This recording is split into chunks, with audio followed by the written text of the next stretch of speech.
Question number 17 2017 के question paper का। बहुत ही आसान क्वेश्चन है। हमें फाइनल टी फाइंड करना है, टी एफ हमें फाइंड करना है। टी आई हमें दे रखा है, R1 R2 की वैल्यू हमें दे रखी है। ठीक है, सिंपल फॉर्मूला होता है R0 सॉरी, या फिर हम सिंपल R2 R1 की फॉर्मूला लिखेंगे तो R2 equals to R1 1 plus alpha delta T यानी T2 माइनस T1। ठीक है, R2 की वैल्यू कितनी है 2R, R1 की वैल्यू R, तो आ जाएगा 1 प्लस अल्फा की वैल्यू उसने दे दी है कितनी है 4 इंटू 10 की पावर माइनस 3। T2 हमें निकालना है, T1 की वैल्यू कितनी है 20। ओके, तो ये R से R कट जाएगा, ये बचेगा 2 माइनस 1 इक्वल टू 4 इंटू 10 की पावर माइनस 3 T2 माइनस 20। ये अपॉन में जाएगा तो आ जाएगा 1/4, 0 यहाँ लेंगी कटेगा तो आ जाएगा 250 equal to T2 minus 20। Then final temperature आ जाएगा 270 डिग्री सेल्सियस। ठीक है बच्चों, हमारा क्वेश्चन नंबर 18 बहुत ही आसान क्वेश्चन है, इतना आसान कि 10th क्लास के बच्चे उसे भी हो जाना चाहिए। ठीक है, यहाँ पर बहुत यूज होता है फ्रीक्वेंसी वेवलेंथ, इन सबका रिलेशन है जो हम साउंड टोन पढ़ते हैं ना 9th 10th क्लास में, वहां पे भी हो जाता है। ठीक है, क्वेश्चन बता दो जल्दी का, monochromatic light of frequency 5 into 10 की पावर 14। ठीक है, फ्रीक्वेंसी है कि nu is equal to 5 into 10 की पावर 14 हर्ट्ज उसने दी है फ्रीक्वेंसी। ठीक है, passing into the air into the medium of refractive index. ये मान लो एयर है, एयर से कितनी पार्टिकल अंदर गई। ठीक है, मुड़ेगी इधर को इधर को हमें नहीं पता। ठीक है, अगर वो है रिफ्रैक्टिव तो away from the normal into the normal आपको बताइए, यहां से आई ऐसे करके चली गई। ठीक है, रिफ्रैक्टिव इंडेक्स दिया है यानी कि एन मान लो ये इक्वल टू म्यू मानते हैं, वो है 1.5। ठीक है, find the wavelength of the light. Wavelength निकालनी है, इनकी लैम्डा निकालना है। रिफ्लेक्टेड एंड द रिफ्रैक्टेड, दो रिफ्लेक्टेड माना, रिफ्लेक्ट माने एक ऐसे बना, ये है रिफ्लेक्टेड और ये रिफ्रैक्टेड, मतलब जो अंदर जाके बाहर गया। ठीक है, इन दोनों के लिए मुझे क्या चाहिए, लैम्डा बराबर क्या होता है हमें c अपॉन म्यू। एक तो ये होता है और एक होता है वेलोसिटी, वेलोसिटी हम ले लेते हैं v अपॉन।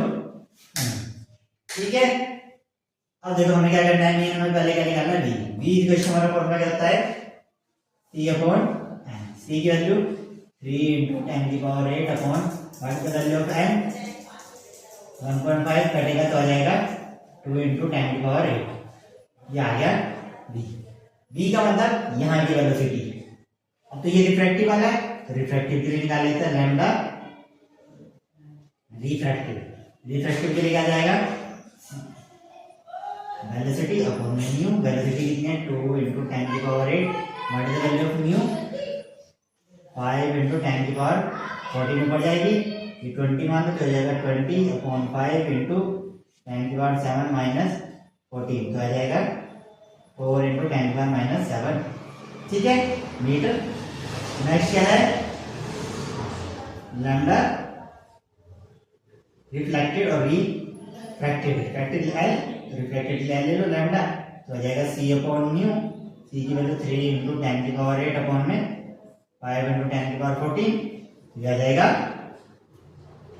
30/5 इंटू 10 की पावर 7 माइनस के, और यह आ जाएगा 6 इंटू 10 की पावर माइनस 7। ठीक है, इसे दूसरी फॉर्म में नैनोमीटर में लिखना है तो हम क्या लिखेंगे रिफ्रैक्टेड कितना हो जाएगा 400 नैनोमीटर और रिफ्लेक्टेड यहाँ एल लगा दो तो आ जाएगा 600। ठीक है बच्चों, बच्चों हमारा बहुत ही आसान क्वेश्चन है। उसने कहा है क्वेश्चन में आप प्लेन और कॉन्वेक्स लें। प्लेन और कॉन्वेक्स का मतलब है एक तरफ कॉन्वेक्स एक तरफ प्लेन, या तो ऐसा या ऐसा। ठीक है, अब देखो प्लेन और कॉन्वेक्स जिसकी फोकल लेंथ यानी कि f इक्वल टू उसने दे दी है 16 सेंटीमीटर। उसने कहा इसका रेडियस निकालो और उसने क्या कहा इसके अंदर जो n है वो है 1.4 यानी रिफ्रैक्टिव इंडेक्स है 1.4 यानी n की वैल्यू है 1.4। उसने कहा इसका रेडियस निकालो। ठीक है, बहुत ही आसान क्वेश्चन है। देखो हमारे पास फॉर्मूला आता है 1/f equals to n minus 1 1/r1 minus 1/r2। ठीक है, ये इन्फिनिटी चला जाएगा क्योंकि प्लेन के लिए क्या होता है इन्फिनिटी, ये हो जाएगा 0, हो जाएगा 1/f इक्वल टू n की वैल्यू 1.4 माइनस 1 और 1/r। इसी वजह तो इसकी इंटू इधर इसकी इंटू इधर तो हो जाएगा r इक्वल टू 0.4 इंटू 16 तो आ जाएगा 6.4। ठीक है बच्चों। फिर है क्वेश्चन नंबर 19 बच्चों, हमारा बहुत ही आसान क्वेश्चन है, एकदम टेक्निकल क्वेश्चन है। ठीक है, उसने कहा object is placed 30 centimetre in front of concave mirror. मेरा कॉनकेव मिरर यहाँ पे 37 फ्रंट पे क्या रखा है हमारा, तो u इक्वल हो जाएगा 30। ठीक है, सेंटीमीटर तो सेंटीमीटर दे दो। इसके बाद में कहा रेडियस ऑफ कर्वेचर, यानी कि r उसने दिया है 40, ये हो जाएगा 20, टू से डिवाइड कर देंगे तो निकल जाएगा, ऐसे लिख देंगे f इक्वल टू 20। हमें पता है u भी माइनस होता है, f भी माइनस होता है, हमें निकालना v और f। अब जो उतना आसान क्वेश्चन है, हमें पता है वैल्यू हमारी क्या होती है, हमें पता है 1/f बराबर 1/u प्लस 1/v, यहाँ जाएगा 1/-20 इक्वल टू 1/-30 प्लस 1/v, जाएगा 1/-20 प्लस 1/30 इक्वल टू 1/v, तो जाएगा 30 - 30 plus 20/600 equal to 1/v। Solve करेंगे तो आ जाएगा -10/600 इक्वल टू 1/v, 0 से 0 माइनस, तो v की प्लेस आ जाएगा -60। आगे हमारा भी m निकालना है, m बराबर क्या होता है v/u, तो आ जाएगा -60/30, तो कितना आ जाएगा 2। आगे बच्चों